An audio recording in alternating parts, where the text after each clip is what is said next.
Olá, queridos alunos! Nesse período de pandemia, precisamos ficar em casa. Mas não podemos deixar os estudos de lado. Nós do ETM sentimos muito a sua falta. Então, aperte o play, que a sua aula já vai começar. Pegue todo o seu material de estudos. Concentre-se e tenha uma boa aula. Olá, queridos alunos! Tudo bem com vocês?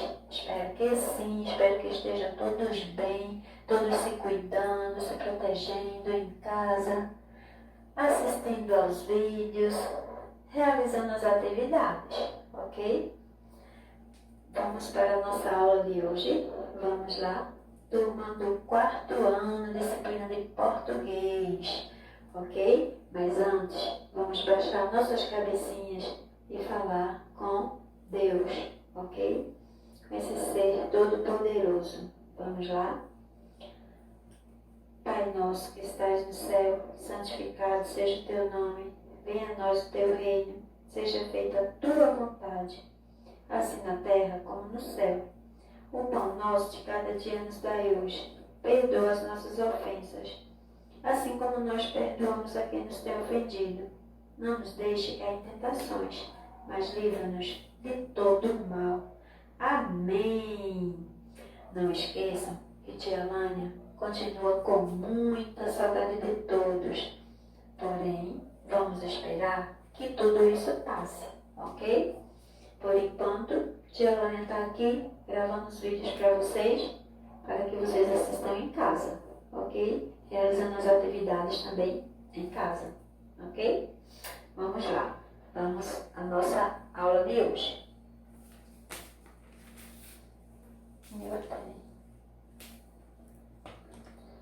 Quem quiser pode abrir o seu livro na página 107. Nós vamos conhecer algumas palavrinhas que são escritas com NS, ok? A sílaba NS pode aparecer no início, no meio ou no fim das palavras. Vamos ver. Nas palavras inspetor, ela está no início, ins.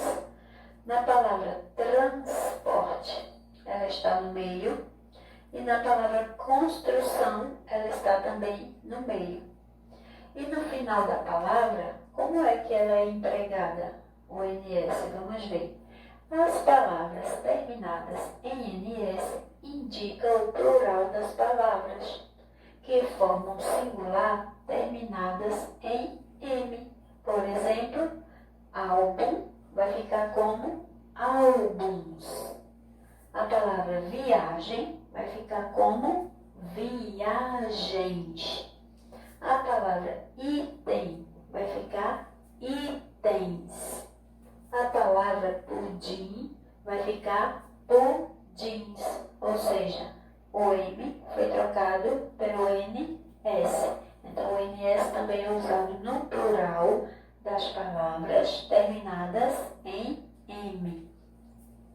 Vamos ver alguns exemplos de outras palavras. Temos o patins, né, com a família ens, ins, ons e uns. As palavras podem se formar com NS. Vamos ver na palavra transporte, ela está no meio, não é isso? Na palavra nuvens, ela está no final, porque essa palavra nuvens é o plural da palavra nuvem. Na palavra monstro, ela se encontra no meio da palavra. Na palavra paisagens, ela se encontra no final, porque é o plural de paisagem.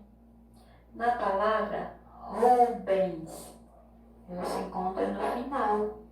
E na palavra viagens, que é o plural de viagem.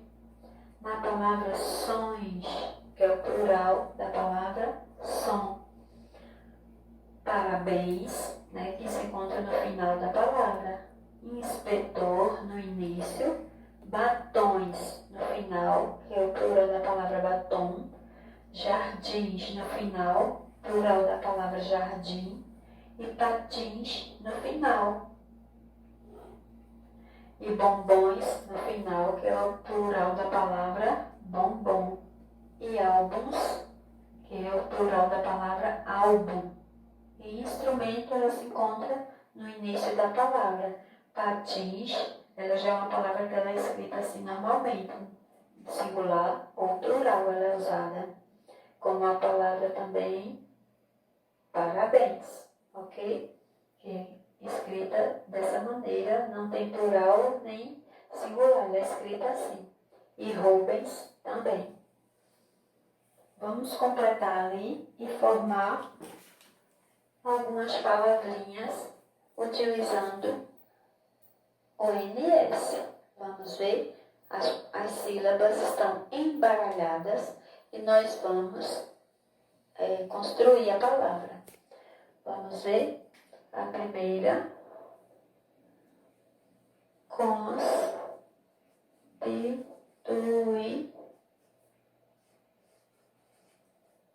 constituição. E aqui,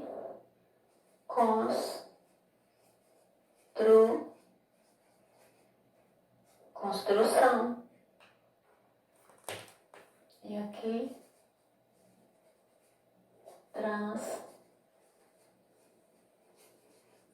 transparente.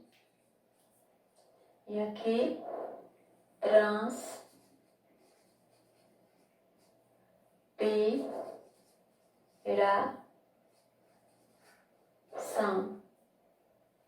E aqui,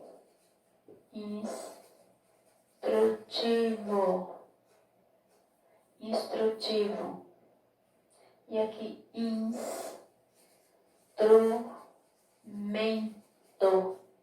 instrumento. E aqui, transportadora.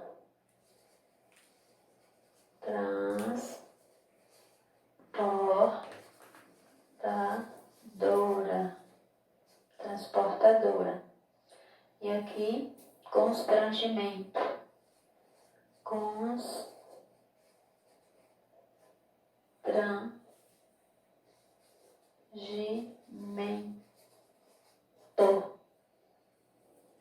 E aqui,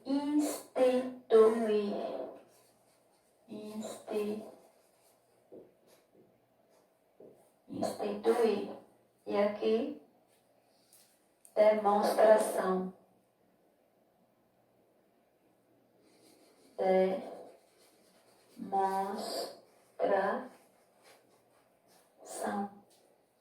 E aqui, instantâneo.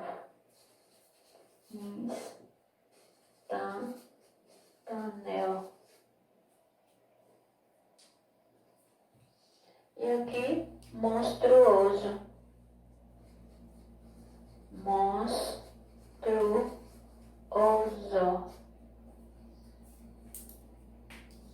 Ok, minha gente?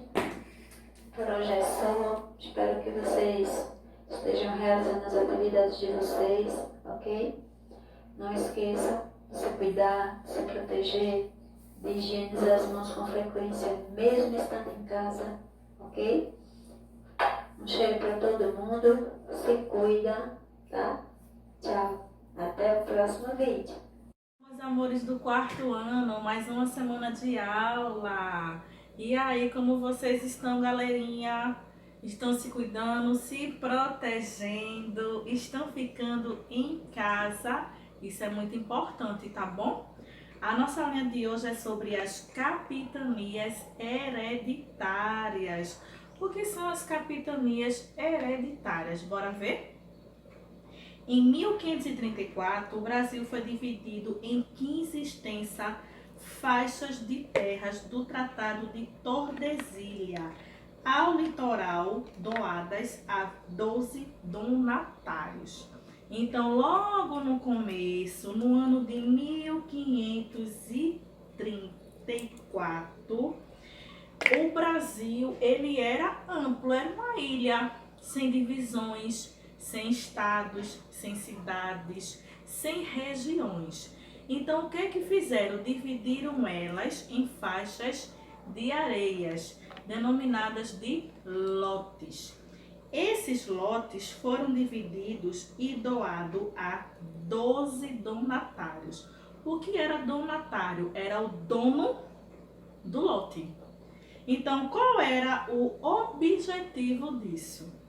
O objetivo do governo português pretendia transferir para particulares os gastos com a colonização do Brasil, mantendo sua participação nos lucros. Como assim, tia? Se ele vai ser o dono, então o lucro vai ser dele. Nananina não, gente. O governo português era muito esperto. O Brasil era muito extenso e ele não tinha dinheiro para poder colonizar toda aquela região, expandir, explorar, transformar. O que ele fez? Dividiu em lotes, deu a pessoas para cuidar e essas pessoas eram donos. Por que donos assim, tia? Porque eram donos, mas não tinham direitos sobre aquelas terras. Eles eram donos porque estavam cuidando, estavam investindo, mas grande parte do retorno dali era de Portugal. E as terras continuavam sendo de Portugal, certo?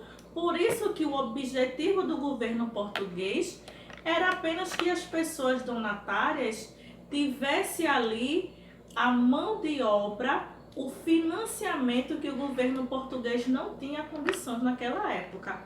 Muito esperto Portugal, né? Então, os 15 lotes de terras, chamados de capitanias hereditárias, porque podiam passar de pai para filho. Então, por que o nome é capitania hereditária? Porque podia passar de pai para filho. Por exemplo, se meu pai fosse um dono daquelas terras, né? Fosse um donatário, quando ele morresse, aquela terra seria minha, né? Eu queria cuidar, eu queria investir, eu queria financiar. Por isso que é hereditária, porque poderia passar de pai para filho. As terras foram concedidas para 12 pessoas chamadas de donatários. Então, o dono da terra era donatário. Era a tarefa do donatário distribuir lotes de terras seis marias, nomear autoridades, fundar vilas, escravizar indígenas, recolher impostos para a coroa portuguesa. Então, veja só o que o donatário fazia.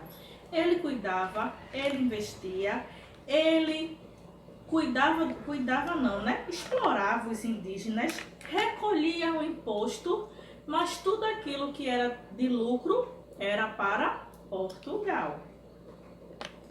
Então, resumindo, as capitanias hereditárias eram a divisão por lotes, né? A divisão era a expressão fracionada e pública de comerciantes, né? Porque para ser dono do lote tinha que ser pessoa que tivesse dinheiro para investir. Não é qualquer pessoa que poderia ser um donatário. Teria que ser uma pessoa que tivesse dinheiro para investir na terra, certo? As capitanias poderiam passar de pai para filho, por isso que eram hereditárias. Assim como os custos não ficavam nas mãos da coroa. Oxente, tia, o lucro ia para o rei, mas o prejuízo não. Se por acaso aquela terra não prosperasse, não gerasse lucro, não gerasse riqueza, quem iria arcar com as consequências era o donatário. Por isso que muitas das capitanias, muitas das terras não deram certo, não prosperaram. Apenas duas que deram certo: Pernambuco e São Vicente. Por quê? Por causa do seu solo. Era um lugar bom para plantar cana-de-açúcar e gerar dinheiro. As outras capitanias, nenhuma deram certo, tá bom? E olha para o nome delas: Maranhão, Ceará, Rio Grande, Itamaracá, Pernambuco, Baía de Todos os Santos, Ilhéus, Porto Seguro, Espírito Santo, São Tomé, São Vicente e Santo Amaro. Dessas todas, só Pernambuco e São Vicente que prosperou. Então, quais eram os direitos do donatário? Eles tinham direitos como tinham deveres. Os direitos: cobrar imposto dos colonos, ele ia lá, cobrava imposto das pessoas. Escravizar índios para trabalhar nas lavouras. Uma das causas de não dar certo era que muitos dos índios ficaram rebeldes e não queriam ser escravos. Então haviam conflitos e os índios abandonavam essas terras ou eram mortos. Isso também foi um dos motivos que não fizeram com que as capitanias prosperassem. Como também invasão de piratas. Muitos piratas também invadiram as terras. Doar terras, né, que é seis Marias, quer dizer doar terra, ele podia doar para seu filho, né? Julgar situações, podendo até condenar à morte. Olha para aí o papel dele como era importante. E qual era o seu dever? O que ele devia fazer para ser um donatário? Pagar imposto ao governo português, não era nem para o Brasil, o dinheiro ia para Portugal. Defender a terra e colonizá-la, ele tinha que colonizar aquele lugar, tinha que deixar o lugar que fosse próspero, que gerasse dinheiro.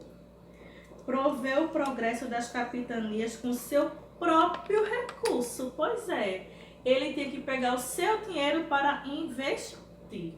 Então, por isso que nem todas as capitanias prosperaram e não deram certo, tá bom?